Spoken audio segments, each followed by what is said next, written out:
బెంగాల్లో సీఎం ఎవరనే దానిపై సస్పెన్స్ కొనసాగుతోంది. సీఎం రేస్లో సువేందు అధికారి, దిలీప్ ఘోష్, సామిక్ భట్టాచార్య, నిశిత్ ప్రామాణిక్ ఉన్నారు. మరోవైపు బెంగాల్లో మహిళా సీఎం అయ్యే ఛాన్స్ కూడా ఉంది. మహిళా సీఎం రేస్లో అగ్నిమిత్రా పాల్, రూపా గంగూలీ ఉన్నారు. సీఎం పదవికి ఎంతమంది పోటీ ఉండగా హైకమాండ్ ఎవరిని ముఖ్యమంత్రిని చేస్తారనే దానిపై సస్పెన్స్ కంటిన్యూ అవుతోంది. పశ్చిమ బెంగాల్లో ప్రభుత్వ ఏర్పాటుకు సంబంధించి అబ్జర్వర్గా హోంమంత్రి అమిత్ షాను నియమించింది బీజేపీ అధిష్టానం. ఇవాళ ఆయన బెంగాల్కు వెళ్లనున్నారు. బెంగాల్లో బీజేపీ ఎమ్మెల్యేలు అగ్రనేతలతో సమావేశమవుతారు. ముఖ్యంగా ముఖ్యమంత్రి అభ్యర్థిని ఎన్నుకోవడం, కొత్త ప్రభుత్వ ఏర్పాటును షా, మోహన్ పర్యవేక్షిస్తారు. బెంగాల్లో సీఎం ఎవరనే దానిపై సస్పెన్స్ కొనసాగుతోంది. సీఎం రేస్లో సువేందు అధికారి, దిలీప్ ఘోష్, సామిక్ భట్టాచార్య, నిశిత్ ప్రామాణిక్ ఉన్నారు. మరోవైపు బెంగాల్లో మహిళా సీఎం అయ్యే ఛాన్స్ కూడా ఉంది.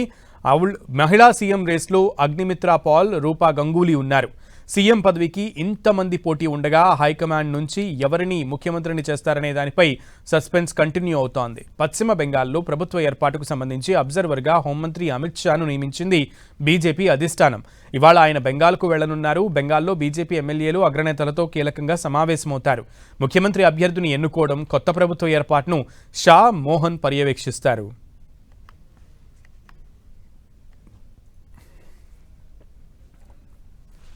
రైట్, మొత్తానికి కీలక అబ్జర్వర్గా అమిత్ షాను బీజేపీ అధిష్టానం నియమించడంతో ఈరోజు ఆయన వెస్ట్ బెంగాల్ వెళ్ళనున్నట్లుగా తెలుస్తోంది. సో అక్కడ జరుగుతున్నటువంటి పరిణామాలు, అలాగే అంటే ఆ లిస్ట్లో ఉన్నటువంటి సీఎం అభ్యర్థులుగా ఆశావహులుగా ఉన్నటువంటి వాళ్ళ లిస్టు గురించి మరింత సమాచారం మా ప్రతినిధి గోపిని అడిగి తెలుసుకుందాం. గోపి,